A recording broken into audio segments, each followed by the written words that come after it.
Now we want to drop the moon and the clock in here. Let's start with the clock because it's easier.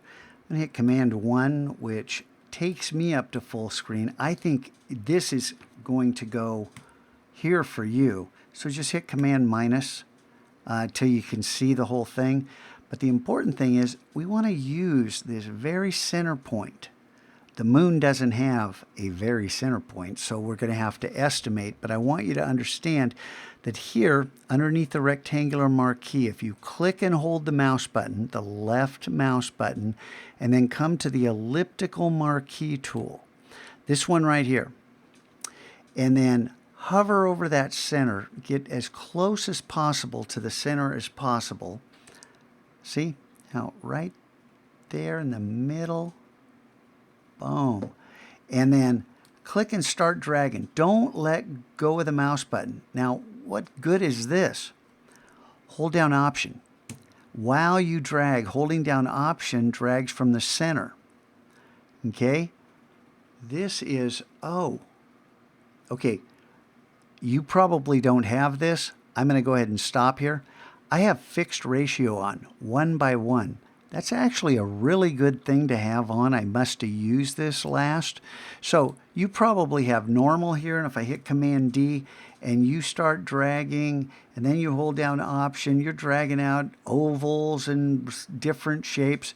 If you add Shift to this, Option and Shift at the same time, Option and Shift at the same time, you can start dragging out. Now, I'm not letting go of the mouse button. I'm not letting go of Option or Shift, and I'm getting outside all the way around. Now, if you look at the left-hand side over by the 9, the selection isn't to the edge, but if you look at the right-hand side by the 3, the selection is right on the edge.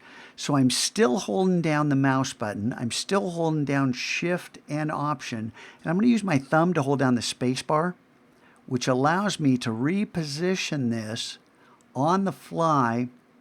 And then I let go of the space bar, still holding down Shift and Option.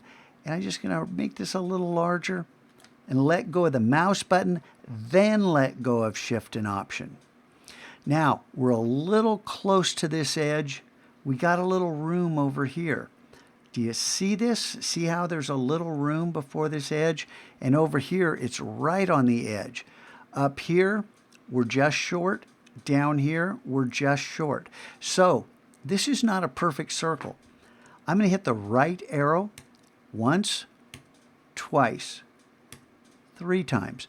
It's up to you. All of ours are going to be different. You want this selection to be inside the dark brown, but still covering the watch face. Now see this background layer? We have this selection right here. I'm going to get off the elliptical marquee, go back to the Move tool, and then hit Command J. Remember Command J? Going to jump this selection to a new layer. I hold down Command, tap J, and look at that. If I turn off this bottom layer, I now have this clock face completely isolated.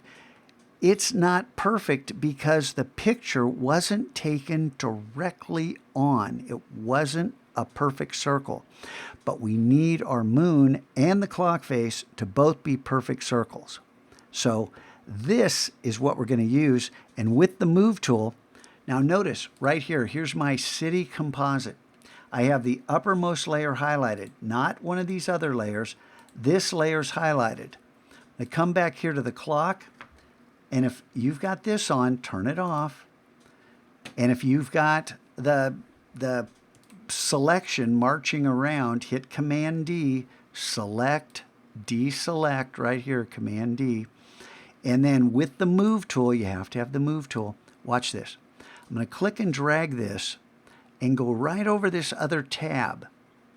And then bring it down here and let go. Now this is way too big. But we now have the clock in here on its own layer. Let's go get the moon in the next video and bring it in. We got a little something different to do there because there's no center to key from.